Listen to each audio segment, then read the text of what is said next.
Hello guys, welcome to Indian affairs. I hope कि आपका आज का दिन शानदार हो और लाइफ में आपके जो भी गोल्स और टारगेट है आप उनको सक्सेसफुली अचीव करें। आज की सबसे बड़ी अपडेट आ रही है रशिया, यूक्रेन और भारत को लेकर। न्यूज आ रही है कि यूक्रेन ने अब भारत के प्रधानमंत्री मोदी की रशिया विजिट का विरोध करना स्टार्ट कर दिया है। इसमें अमेरिका का भी लिंक है, क्योंकि ऐसा कैसे हो सकता है कि प्रधानमंत्री मोदी और प्रेसिडेंट व्लादिमीर पुतिन आपस में मिले और अमेरिका चुपचाप बैठ जाए। न्यूज में चाइना का भी एंगल है, इसलिए वीडियो को एंड तक देखिएगा। सबसे पहले तो आपको बता दूं कि प्रधानमंत्री मोदी ने रशिया जाकर जो वहां पर व्लादिमीर पुतिन को गले लगाकर ग्रीट किया था, उसको देखकर अब यूक्रेन के प्रेसिडेंट वोलोदिमीर ज़ेलेंस्की दुखी हो गए हैं और उन्होंने इस चीज के ऊपर एक स्टेटमेंट जारी कर दी है। प्रधानमंत्री मोदी के पुतिन को गले लगाने के ऊपर वोलोदिमीर ज़ेलेंस्की ने कहा कि जब दुनिया के सबसे बड़े लोकतंत्र का लीडर दुनिया के सबसे बड़े खूनी क्रिमिनल को गले लगाता है तो इससे सारे पीस एफर्ट्स यानी कि शांति के सारे प्रयासों को बहुत ही बड़ा झटका लगता है। ज़ेलेंस्की ने कहा कि प्रधानमंत्री मोदी ने जो पुतिन को गले लगाकर ग्रीट किया उससे उनको काफी डिसअपॉइंटमेंट हुई है, यानी उनको बहुत ही बड़ी निराशा हुई है। मतलब कि उनके अकॉर्डिंग प्रधानमंत्री मोदी को रशियन प्रेसिडेंट व्लादिमीर पुतिन को गले नहीं लगाना चाहिए था और भारत को ये समझना चाहिए कि पुतिन एक वॉर क्रिमिनल है। ये कहना है यूक्रेन के प्रेसिडेंट वोलोदिमीर ज़ेलेंस्की का, जिन्होंने जब पीस समिट किया था उसमें रशिया को इन्वाइट नहीं किया था जिसके साथ वो युद्ध में है, यानी वही देश टेबल के ऊपर नहीं था जिसके साथ वो युद्ध लड़ रहे हैं। और ये बात करते हैं पीस एफर्ट्स और शांति के प्रयासों की। ज़ेलेंस्की की स्टेटमेंट कुछ इस तरह की है, मानो प्रधानमंत्री मोदी के पुतिन को गले लगाने से सारी पीस टॉक्स अचानक से पुतिन ने कैंसिल कर दी हैं। बढ़ते नेक्स्ट अपडेट की तरफ। प्रधानमंत्री मोदी को रिसीव करने के लिए रशिया के प्रेसिडेंट व्लादिमीर पुतिन खुद ही एयरपोर्ट के ऊपर नहीं आए थे। अब इसको लेकर भारत में कई सारे लोग आवाज उठा रहे हैं कि प्रधानमंत्री मोदी और फॉरेन मिनिस्टर जयशंकर सर की ये फेल्ड फॉरेन पॉलिसी है, जिसकी वजह से व्लादिमीर पुतिन खुद ही प्रधानमंत्री मोदी को रिसीव करने नहीं आए और ये एक तरह से डिसरिस्पेक्ट है और भारत को विश्व गुरु बनाने वाली सरकार का एक बहुत ही बड़ा फेलियर है। यहाँ तक तो चलो ठीक था, लेकिन ऐसा बोलने वाले लोग ये भी कह रहे हैं कि चाइनीज प्रेसिडेंट शी जिनपिंग जब भी रशिया जाते हैं तो व्लादिमीर पुतिन हमेशा उनको रिसीव करने के लिए एयरपोर्ट के ऊपर आते हैं, यानी कि चाइना को स्पेशल ट्रीटमेंट दिया जाता है लेकिन भारत को नहीं। लेकिन जब हमने इसको लेकर थोड़ी रिसर्च की तो हमें पता चला कि शी जिनपिंग साल 2013 में चाइना के प्रेसिडेंट बने थे। उससे पहले वो चाइना के वाइस प्रेसिडेंट थे और साल 2013 के बाद से अब तक चाइनीज प्रेसिडेंट शी जिनपिंग 9 बार बायलैटरल विजिट्स के लिए रशिया का दौरा करने गए थे, लेकिन इनमें से एक बार भी रशियन प्रेसिडेंट व्लादिमीर पुतिन खुद ही चाइनीज प्रेसिडेंट को रिसीव करने के लिए एयरपोर्ट के ऊपर कभी नहीं गए। यहाँ तक कि सुब्रमण्यम स्वामी ने भी एक ट्वीट किया था जिसमें उन्होंने दावा किया कि व्लादिमीर पुतिन शी जिनपिंग को रिसीव करने के लिए एयरपोर्ट के ऊपर खुद ही गए थे लेकिन मोदी को रिसीव करने नहीं आए, और ये पूरी तरह से गलत क्लेम है।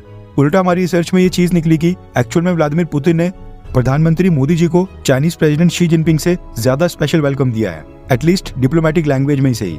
रशिया ने साफ क्लियर मैसेज दिया है कि भारत उनके लिए काफी इंपॉर्टेंट है। दरअसल Chinese president Xi Jinping last बार रशिया के दौरे के ऊपर गए थे साल 2023 में, यानी कि पिछले साल। और जब पिछले साल शी जिनपिंग रशिया के एयरपोर्ट के ऊपर पहुंचे तो उनको वहां पर रिसीव किया था रशिया के डिप्टी प्राइम मिनिस्टर दिमित्री चेरनीशेंको ने। दिमित्री चेरनीशेंको ने उस समय शी जिनपिंग का एयरपोर्ट के ऊपर स्वागत किया, वहां पर गार्ड ऑफ ऑनर दिया गया और फिर शी जिनपिंग और दिमित्री चेरनीशेंको दोनों अपनी अपनी गाड़ी में एयरपोर्ट से चले गए। लेकिन जब पिछले कल प्रधानमंत्री मोदी रशियन एयरपोर्ट के ऊपर पहुंचे थे, उनको वहां पर चाइनीज प्रेसिडेंट से थोड़ा ज्यादा स्पेशल ट्रीटमेंट मिला था। सबसे पहले तो मोदी जी के स्वागत के लिए रशिया ने अपने first deputy prime minister Denis Manturov को भेजा था और वो खुद ही एयरपोर्ट के ऊपर आए थे। रशियन कैबिनेट में फर्स्ट डिप्टी प्राइम मिनिस्टर से हाई रैंकिंग ऑफिशियल होता है और उससे एक स्टेप सीनियर होता है, यानी प्रधानमंत्री मोदी का स्वागत करने वाले डेनिस मांतुरोव शी जिनपिंग का स्वागत करने वाले दिमित्री चेरनीशेंको से सीनियर है।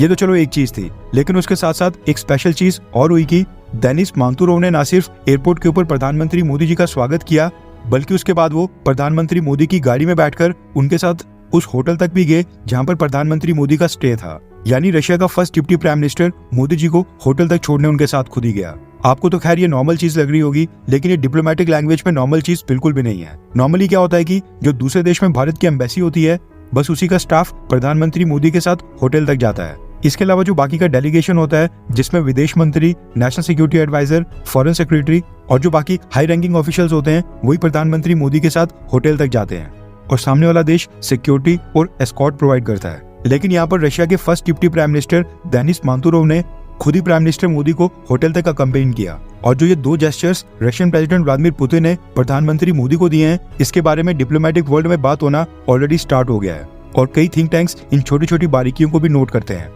और ऐसा होता भी है, जब भी कोई दो बड़े देशों के लीडर्स या फिर दो बहुत ही इंपॉर्टेंट देशों के लीडर्स आपस में मिलते हैं तो उसके ऊपर सभी देशों की नजर होती है। फिर ये तो नोट किया जाता है कि दोनों लीडर्स क्या क्या स्टेटमेंट दे रहे हैं, बल्कि इसके अलावा ये छोटे छोटे एक्शंस भी देखे जाते हैं और ये देखा जाता है कि वेलकम कैसा हो रहा है, ट्रीटमेंट कैसा दिया जा रहा है और किस लेवल की रिस्पेक्ट दी जा रही है। और इस समय तो सभी वेस्टर्न देश, खासकर अमेरिका, फ्रांस, जर्मनी और यूक्रेन, इवन चाइना और पाकिस्तान भी, ये सभी देश प्रधानमंत्री मोदी की रशिया विजिट को बेहद क्लोजली मॉनिटर कर रहे होंगे। और क्लोजली मॉनिटर करें भी क्यों ना, थर्ड टर्म के लिए प्राइम मिनिस्टर बनने के बाद नरेंद्र मोदी ने अपनी पहली विदेश यात्रा के लिए पुराने दोस्त रशिया को चुना है। और यही अपने आप में वेस्टर्न देशों को बहुत ही इंपॉर्टेंट मैसेज है। और अगर in future Russian president Vladimir Putin कभी भी चाइनीज प्रेसिडेंट शी जिनपिंग को रिसीव करने के लिए एयरपोर्ट के ऊपर खुद भी जाते हैं, तो इससे भारत को चिंता करने की कोई भी जरूरत नहीं है। चाइना आज की डेट में यूक्रेन और अमेरिका के बिल्कुल खिलाफ जाकर ओपनली रशिया को सपोर्ट कर रहा है। इंटरनेशनल कोर्ट से लेकर United nation security council, human right council, अंतर्राष्ट्रीय मंचों के ऊपर हर जगह चाइना ने वन साइडेडली रशिया को बैक किया है, जबकि भारत चाइना के चलते न्यूट्रल अप्रोच रख रहा है और हम यूक्रेन, अमेरिका और रशिया के बीच में एक बैलेंसिंग अप्रोच लेकर चल रहे हैं। इसलिए कल को अगर व्लादिमीर पुतिन चाइनीज प्रेसिडेंट को रिसीव करने के लिए खुद ही एयरपोर्ट के ऊपर जाते भी हैं, तो इससे भी हमें चिंता करने की कोई जरूरत नहीं है। अब बात करते हैं कि प्रधानमंत्री मोदी की रशिया की यात्रा के ऊपर अमेरिका की तरफ से क्या स्टेटमेंट आई है। स्टेटमेंट तो खैर काफी सारी हैं, लेकिन इनमें से एक सबसे इंपॉर्टेंट स्टेटमेंट है जिसमें अमेरिका ने कहा है कि भारत का जो रशिया के साथ रिलेशनशिप है, यानी भारत और रशिया के जो आपस में संबंध है, उसको लेकर हम बहुत ही चिंतित हैं। यूएस स्टेट डिपार्टमेंट के स्पोक्स पर्सन मैथ्यू मिलर ने एक स्टेटमेंट जारी करके कहा है कि भारत अमेरिका का एक स्ट्रेटेजिक पार्टनर है जिसके साथ हम फुल और फ्रैंक डायलॉग में शामिल होते हैं। और उस बातचीत में हम साफ कह चुके हैं कि भारत के रशिया के साथ जो रिलेशंस हैं उसको लेकर हम कंसर्न्ड हैं। हम भारत से कहना चाहते हैं कि वो रशिया के साथ एंगेजमेंट के दौरान रशिया को साफ कहे कि यूक्रेन कॉन्फ्लिक्ट को लेकर रशिया को यूनाइटेड नेशंस के चार्टर को फॉलो करना चाहिए और यूक्रेन की टेरिटोरियल इंटीग्रिटी और सॉवरेनिटी का सम्मान करना चाहिए। यानी कि यहाँ पर अमेरिका भारत को डिक्टेट कर रहा है कि प्रधानमंत्री मोदी को रशिया जाकर क्या बोलना चाहिए। वैसे अभी कुछ ही दिन पहले ही अमेरिका की यूएस आर्मी ने पाकिस्तान में आकर पाकिस्तान आर्मी के साथ बायलैटरल मिलिट्री एक्सरसाइज की थी। हमने तो उसको लेकर कोई विरोध नहीं किया। भारत के लाख मना करने पर भी जो बाइडेन ने पाकिस्तान के F-16 फाइटर जेट्स को अपग्रेड करने का फैसला किया था। उस समय भारत और अमेरिका की दोस्ती कहाँ चली गई थी।